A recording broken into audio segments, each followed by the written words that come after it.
माँ एक ऐसा जीव है जो जीवन भर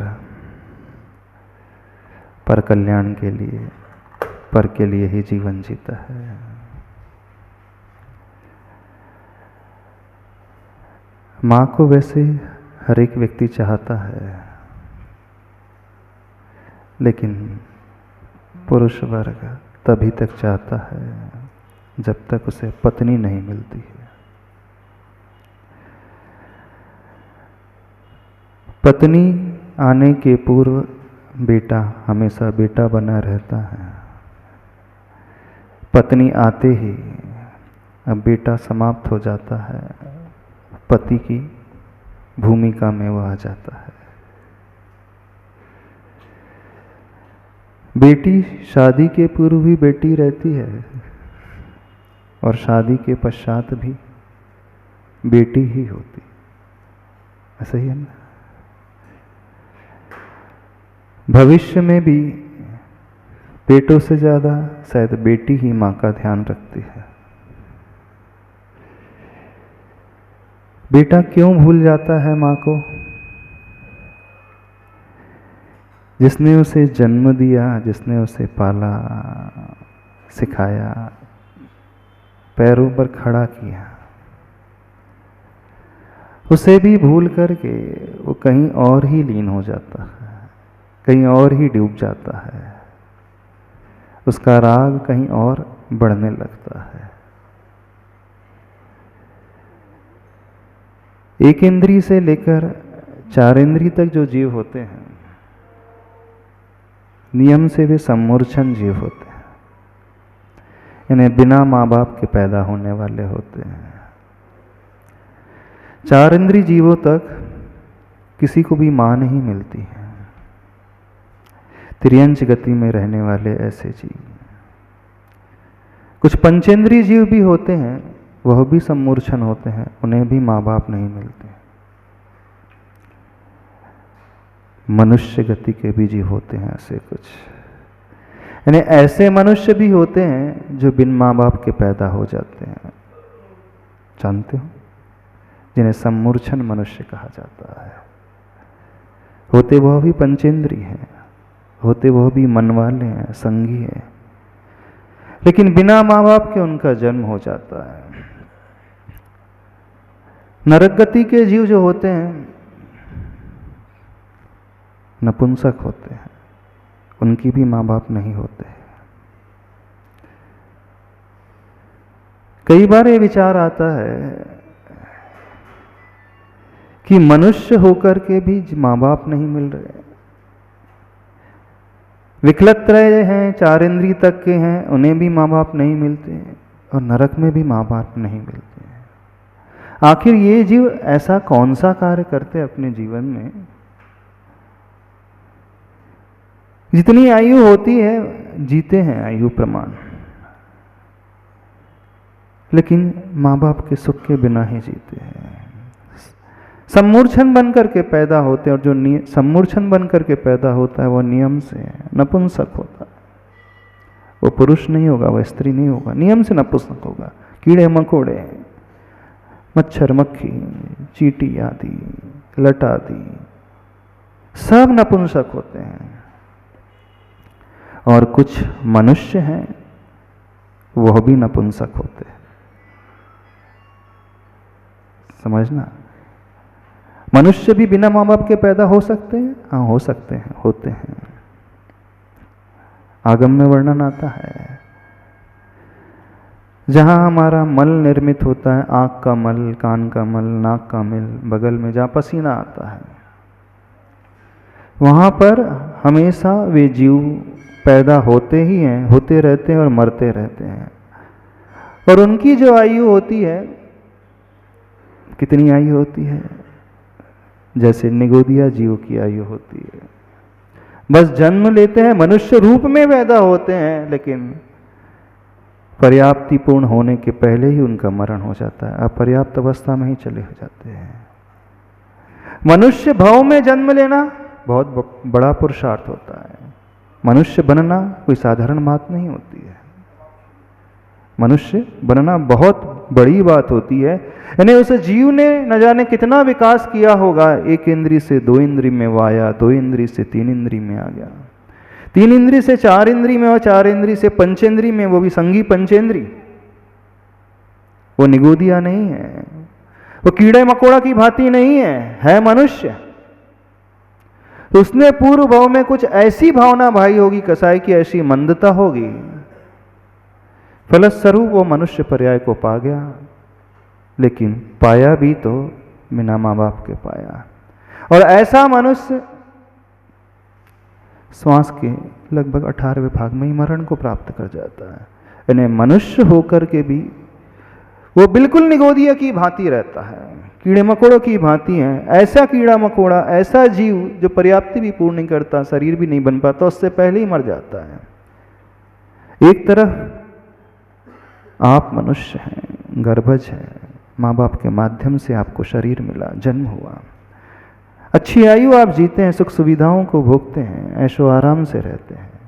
एक तरफ वह भी मनुष्य है, देखना बिल्कुल पंचेंद्री जाति नाम कर्म का उदय उसका भी है, आपका भी पंचेंद्री जाति नाम कर्म का, दोनों ही, उसमें कोई डिफरेंस नहीं, कोई अंतर नहीं। लेकिन वह मनुष्य निगोदिया की भांति जीवन जीता है। क्यों ऐसा होता है, कभी सोचा? इसका सबसे बड़ा कारण क्या है कि मनुष्य होकर के भी आयु पूरी नहीं कर पाया, माँ बाप के सुख को कभी नहीं पाता, और वो जन्म भी लेता है तो मरने के लिए। सिद्धांत में वर्णन आता है, आगम में वर्णन आता है। नहीं, ऐसे मनुष्य जो हमें दिखाई भी नहीं देते होंगे, आप सोच सकते हो कि डॉक्टर लोग सोचेंगे ऐसे मनुष्य भी हो सकते हैं? हाँ, होते हैं, आंखों से नहीं दिखेंगे, माइक्रोस्कोप से भी नजर नहीं आएंगे। शरीर में पैदा होने वाला जो पसीना आदि, उसमें जन्म लेते मरते रहते हैं, और साक्षात पंचेंद्री जीव है। तो क्यों वो मनुष्य बनते हैं? इसका सबसे बड़ा रहस्य क्या है? सबसे बड़ा कारण, रहस्य यही है कि जिन्हें माँ बाप मिलते हैं ना, जिन्हें माँ मिली है, जिन्हें पिता मिले हैं, जिन्हें परिवार मिला है, वह उनकी कद्र जब नहीं करता है, उनकी केयर नहीं करता है, उनका ध्यान नहीं रखता है, तो सिद्धांत यह कहता है, आगम का सिद्धांत भी नहीं, वर्तमान का इकोनॉमिक्स का सिद्धांत भी कहता है, एक ह्रास का सिद्धांत आता है। जो वस्तु हमें मिलती है, यदि हम उसका उपयोग नहीं करते हैं तो उसे हम खो देते हैं। नियम है। आप गाड़ी खरीदो, उसका उपयोग ना करो, गैरेज में खड़े खड़े चलने लायक ही नहीं रह जाएगी, अपने आप उसका इंजन बैठ जाएगा। भले ही बहुत अच्छी गाड़ी खरीदी हो आपने, यदि रेगुलर यूज में नहीं आ रही है, उपयोग में नहीं आ रही, होना नहीं होना, वो कबाड़े की भांति हो जाती है, उसकी कोई कीमत नहीं रहती है, कुछ समय के पश्चात वो कबाड़ा खाने में जाती है। आप साइकिल खरीदो, उसका उपयोग नहीं करो, जंग लग जाएगी। आपके पास ज्ञान है, उसका उपयोग नहीं करोगे, विस्मृत हो जाएगा, चले जाएगा। शरीर मिला है, शरीर का उपयोग नहीं करोगे, सोते रहोगे आलसी बन करके, क्या हो जाएगा? ऐसा करना, सोते रहना दिन भर रात भर, क्या होगा? शरीर में शक्ति ही नहीं बचेगी, उस लायक ही नहीं रहेगा कि फिर कुछ कर पाओ, हाथ पैर काम नहीं कर पाएंगे, शरीर सड़ने लगेगा। कभी देखना, जो बेड पे पेशेंट होते हैं ना, जिन्हें पैरालिटिक अटैक आ जाता है, लकवे के शिकार हो जाते हैं, अथवा जिनकी बॉडी में सेंसेशन समाप्त हो जाता है, नाभि से लेकर के नीचे का पोर्शन जिनका काम ही नहीं करता, कई ऐसे होते हैं। और कुछ तो ऐसे भी होते हैं जिनकी सेंसरी ऑर्गन ही, यानी नर्वस सिस्टम ही काम नहीं करता, ब्रेन वो संकेत ही नहीं देता है, तो वो जीव करवट भी नहीं बदल पाते हैं, बेड पर ही पड़े रहते हैं, और बेड पर पड़े पड़े उन्हें बेड सोल हो जाते हैं। कभी देखा है ऐसे पेशेंट को? पूछ लेना, डॉक्टर से पूछ लेना, अथवा हॉस्पिटल जा करके देखना। और बेड पर पड़े पड़े वो कितना जीवन गुजारते हैं? 20-20 साल नहीं, 30-30 साल तक गुजारते रहते हैं। लेकिन उनका जीवन कैसा है? नारकियों से भी बदतर जीवन होता है। पूरे शरीर में पिछले हिस्से में इतने बड़े बड़े क्या हो जाते हैं? पूरी स्किन जो है, चमड़ी जो गलने लगती है, चमड़ी गल जाती है और वहाँ फोड़े होने लगते हैं।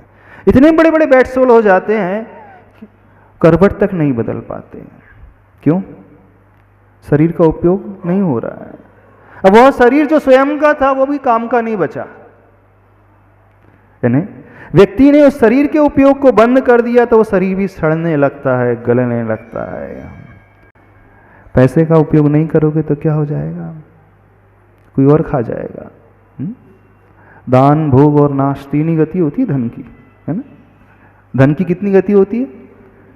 या तो भोग कर लो, या तो दान कर लो, या आप भोग भी नहीं कर रहे हो और दान भी नहीं कर रहे हो, जमा करके रख रहे हो, तो नियम से नाश को प्राप्त हो जाएगा, कोई और उपभोग करेगा।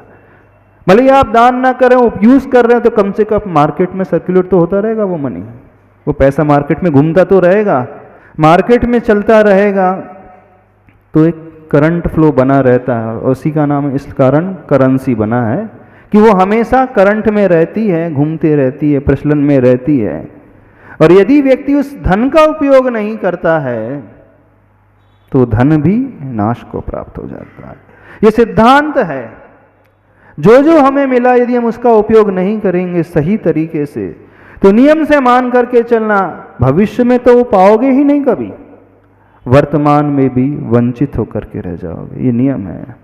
अब जिन्हें माँ बाप मिले हैं, जो कि प्रसंग मदर्स डे का था वही चल रहा है, उसी प्रसंग को थोड़ा सा और आगे बढ़ते। जिन्हें माँ मिली है और वो जीव, वह पुत्र माँ का ध्यान नहीं रख रहा है, माँ को नौकरानी की भांति ट्रीट कर रहा है, नौकर की भांति ट्रीट कर रहा है, अथवा भिखारी की भांति ट्रीट करता है। नौकर तो थोड़ा सा अच्छा शब्द हो गया, है ना? भिखारी की भांति करते हैं कि नहीं?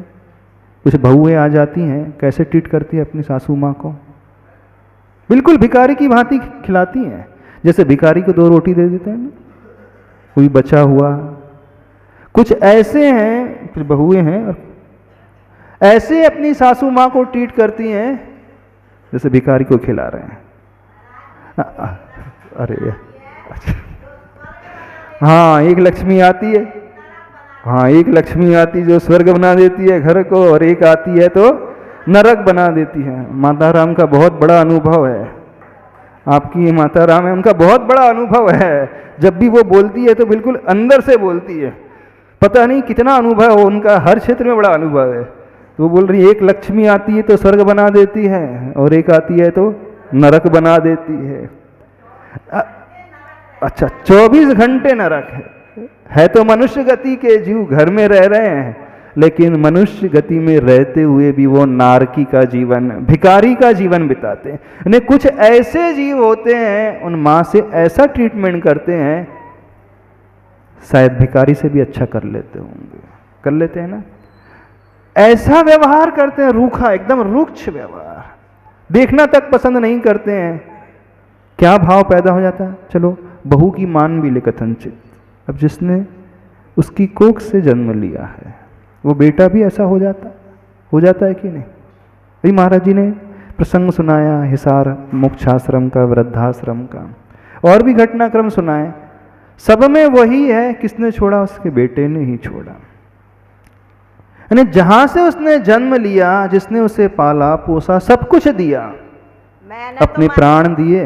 मैंने महाराज जी यहाँ तक देखा कि अपने परिवार वालों को, अपने बच्चों ने एक टाइम बहू ने उस जगह खिलाया तो शाम को हाँ, तो वही तो भी बता रहे थे, माँ जो है सवेरे एक बेटे क्या खा रही है और शाम को दूसरे बेटे क्या खा रही है। जैसे दुलत्ती नहीं पड़ती है, दुलत्ती पड़ती है तो बोले अब वहाँ से लात पड़ी तो वहाँ चले जाओ, फिर वहाँ से लात पड़ी तो यहाँ आ जाओ। किससे पड़ती दुलत्ती? कौन मारता है? अच्छा, दुलत्ती कौन मारता है? इस गम को देखने गधा ही मारता है ना, लात पीछे उठा करके, अथवा घोड़ा होता है पीछे उठा करके देता है। तो वो आजकल के बेटे कैसे हैं? उस गधे की भांति हो गए। माँ से कैसा ट्रीटमेंट करते हैं, कैसा व्यवहार करते हैं? एक लात दी तो सवेरे के लिए वहाँ जाके गिरेगी वो, और शाम को वहाँ जाकर के गिरेगी। नहीं, वो माँ नहीं, फुटबॉल हो गई है, ऐसी हो ना। माँ नहीं रही, फुटबॉल हो गई है, जो जाए उसे लात मार करके चलता रहे, ऐसा व्यवहार। और आप अपने आप को धार्मिक कहते हो, भगवान महावीर की उपासना करने वाले बड़े पुजारी अपने आप को कहते हो, बड़े भक्त भगवान के कहते हो, गुरुओं के भक्त कहते हो। अरे जो व्यक्ति अपने घर में अपनों के साथ अच्छा व्यवहार नहीं कर सकता, जो अपनों को नहीं पूज सकता है, वो भगवान की क्या खाक पूजा करेगा? वो गुरु की क्या खाक पूजा करेगा? बिल्कुल नहीं कर सकता। यदि वो पूजा भी कर रहा है तो उसकी पूजा व्यर्थ है। वो आ भी रहा है तो उसका आना व्यर्थ है, कुछ मतलब का नहीं है।